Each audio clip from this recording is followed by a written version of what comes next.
hopefully. Here we go.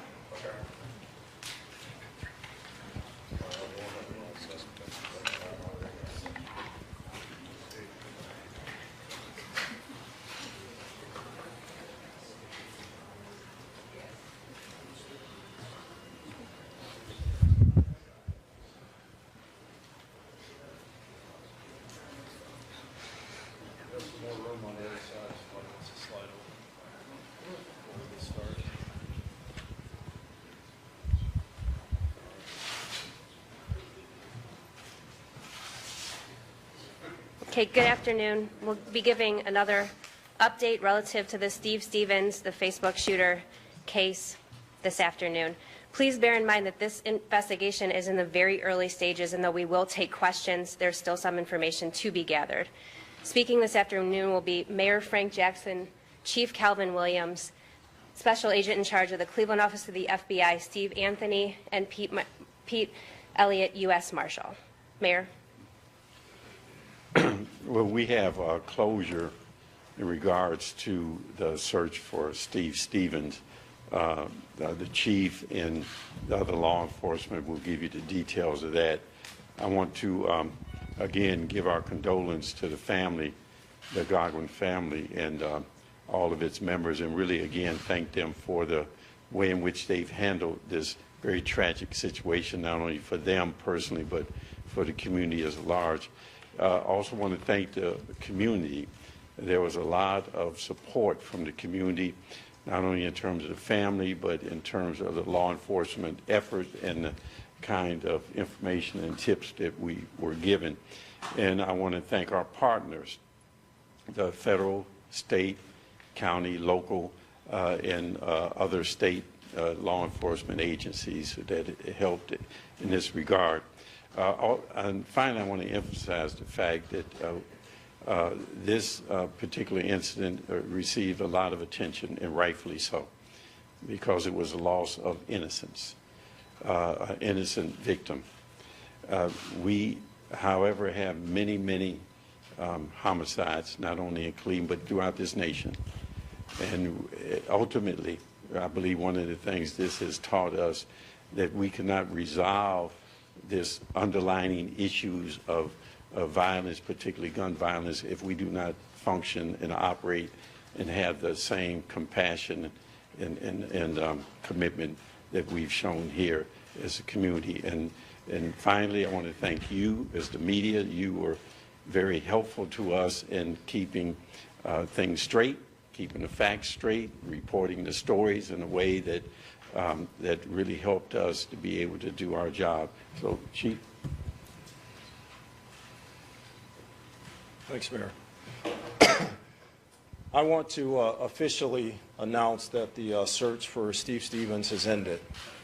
At approximately a little bit after 11 today, Pennsylvania State police officers received a tip that the vehicle that we were looking for, the white Ford Fusion, was in a McDonald's parking lot near Erie, PA. Those officers responded. The vehicle fled from that area. There was a short pursuit in which the vehicle was stopped. As the officers approached that vehicle, Steve Stevens took his own life. We are grateful to the people that gave this tip to the Pennsylvania State Police. We're grateful that this has ended. We would prefer that it had not ended this way, because there are a lot of questions, I'm sure, that not only the family but the city in general would have had for Steve as to why this transpired. Again, our condolences are still with the family of Mr. Godwin, and you've all heard them on the news lately. They were forgiving, excuse me, they were forgiving of Steve for committing this atrocious act, and then we need to follow their lead.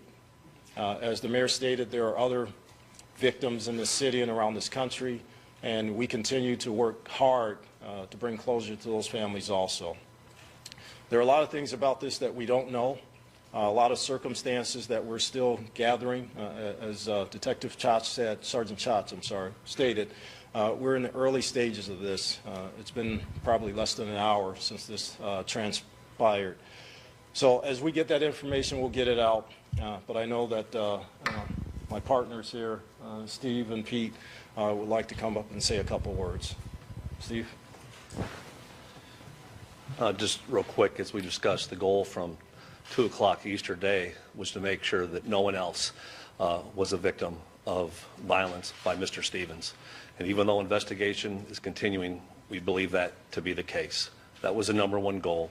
Obviously, the other goal was to bring Mr. Stevens in safely, and unfortunately, he chose that not to be the case.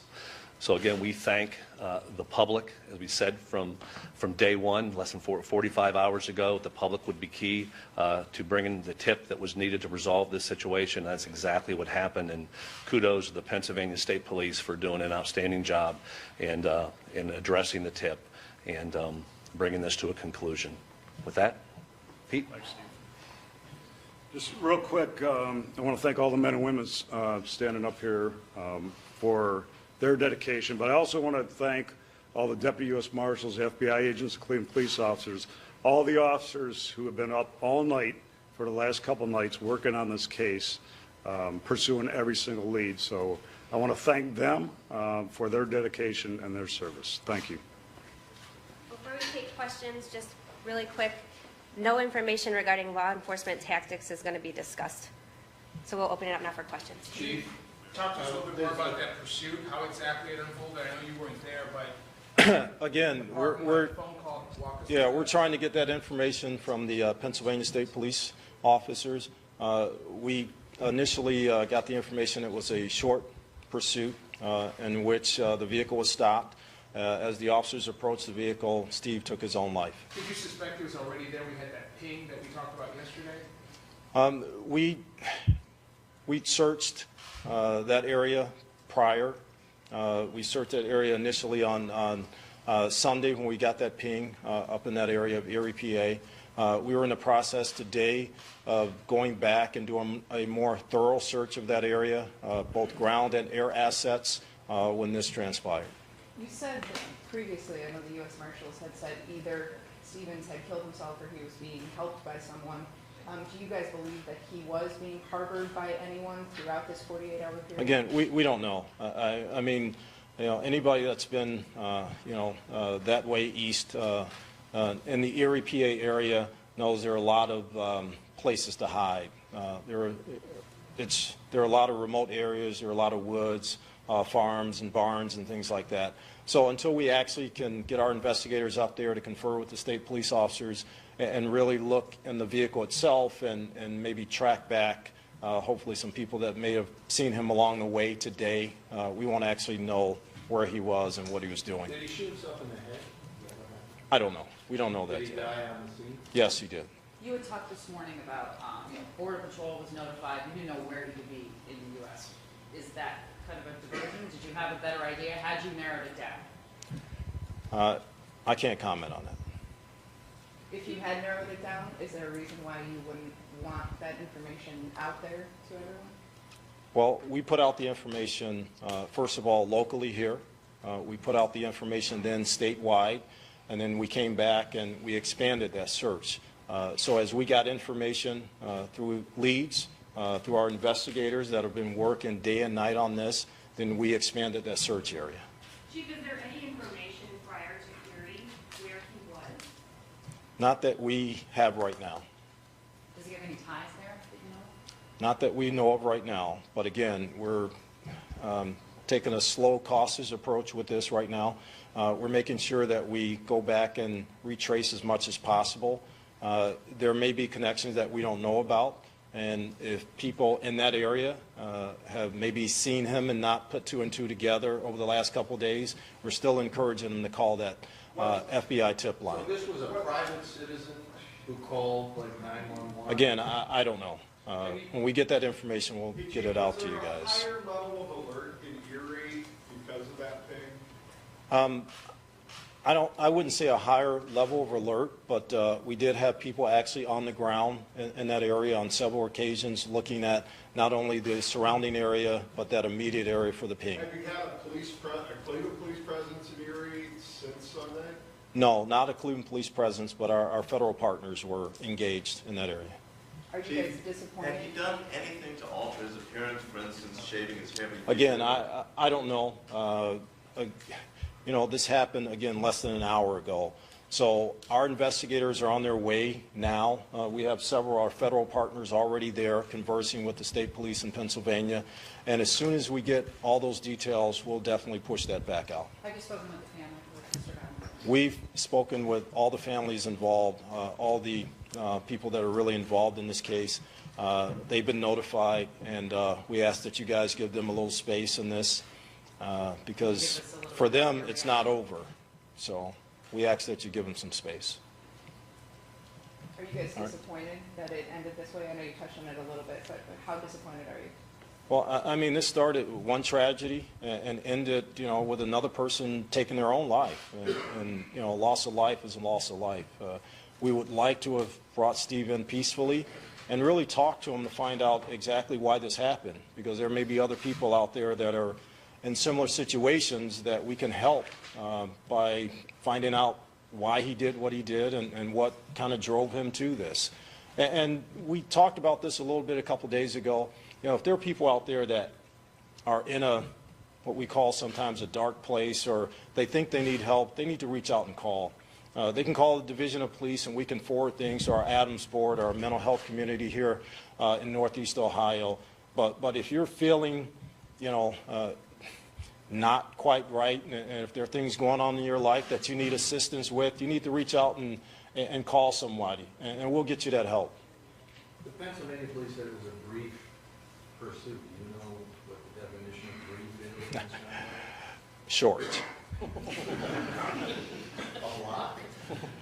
I don't have the exact measurements, but that's the same information we got. It was a short pursuit. Cruiser Yes. with lights and all the whole 9 yards? Yes, that's the way they're equipped. Do you know anything about the minutes before that? Was he eating at that McDonald's? Or No, we don't have that information. Again, as soon as we get the real finite details of this, we'll get it out to everybody. We'll be talking with the Office of Public Affairs there too, to make sure that we have all the pertinent information to be able to give you guys a little bit more of an update. Like we said, very early in the investigation, the Joint Information Center for Media is still open, and it'll stay open. And as we have more information and it's timely, we'll continue to put that out. So thank you. And one thing before we leave, you know, the marshal hit on it. There were dozens and dozens of officers, not just here in Cleveland, but around this country involved in this. And I definitely want to thank them. I don't think we could have gotten to a resolution this quickly without their help, and definitely without the public's help.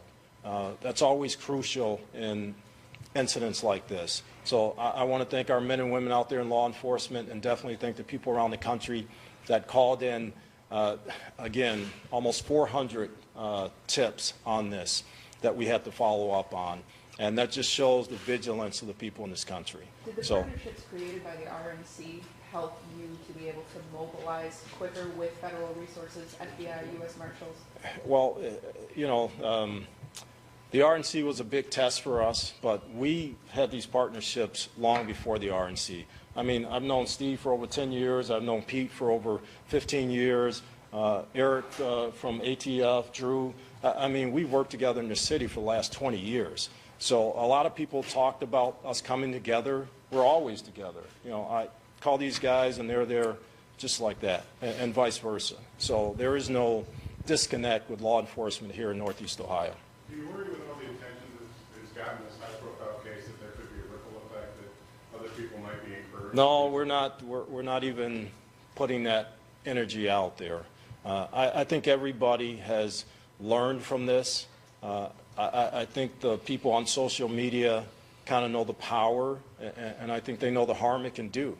So we've talked before about people not living their lives on social media and being truthful in social media and not harming people via social media. And, you know, this is a prime example. This is something that should not have been shared around the world, period. And, you know, our kids, although they should not have seen this, I'm sure a lot have, you know, they need to take this as a lesson. We can't do this in this country. We just can't do it. Chief, in that vein, have you or any of the other law enforcement officials involved conversations with Facebook about how to prevent this, about this particular incident, how to prevent it in the future? I have not had personal conversations with any social media outlet. We have direct connections with them, but I'm sure this is something that's on the radar, maybe of some of our political leaders, our city, state, and federal leaders out here, to have those conversations, not just with Facebook, but with all social media. All right, thank you.